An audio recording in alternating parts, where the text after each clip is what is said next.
তো আমি সায়ন আজকে আবার নিয়ে চলে এলাম নতুন আরেকটা কয়েনের ভিডিও। তো এই যে আমার হাতে কয়েনটা দেখতে পাচ্ছ, এটা কিন্তু একটা 20 পয়সার কয়েন। এই কয়েনগুলো কিন্তু এখন মার্কেটে অচল, এগুলো কিন্তু এখন মার্কেটে চলে না। কিন্তু এই ধরনের কয়েন দেখবে তোমাদের অনেকের বাড়িতেই থাকবে বা তোমাদের কাছে থাকতে পারে। তো আজকে আমি বলবো এই মার্কেটের কি, এই কয়েনে কি মার্কেটের এখন সত্যি কোনো রেট আছে নাকি সবই মিথ্যে। তো এই কয়েনটাকে আগে ভালো করে দেখে নাও। এটা হচ্ছে 6 কোনা একটি কয়েন, এটা হচ্ছে 20 পয়সার একটি কয়েন। এটি তৈরি হয়েছিল 1989 সালে। তো এই যে কয়েন, এগুলো এখন মার্কেটে অচল, এগুলো এখন মার্কেটে চলে না। তো এই যে 20 পয়সার কয়েনটা দেখতে পাচ্ছ, এটা কিন্তু তোমাদের হচ্ছে কলকাতা মিন্টের কয়েন।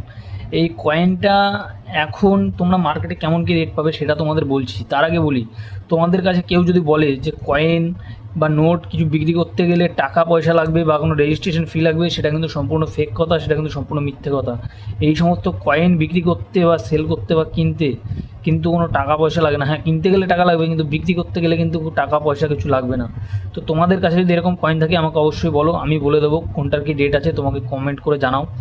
তাহলে আমি তোমাদের সাথে সম্পূর্ণ শেয়ার করব কেমন কী ডিটেলস আছে। তো এখন বলি এই মার্কেটে এইগুলোর রেট কেমন আছে।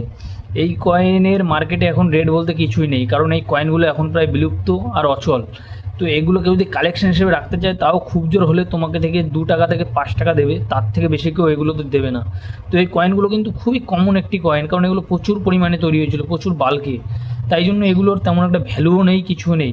তো তোমাদের কাছে কারোর কাছে যদি ইউনিক কয়েন বা পুরনো নোট থাকে আমাকে অবশ্যই কমেন্ট করে জানাও, আমি কিন্তু তোমাদের সাথে কন্ট্যাক্ট করে নেবো কমেন্টের মাধ্যমে।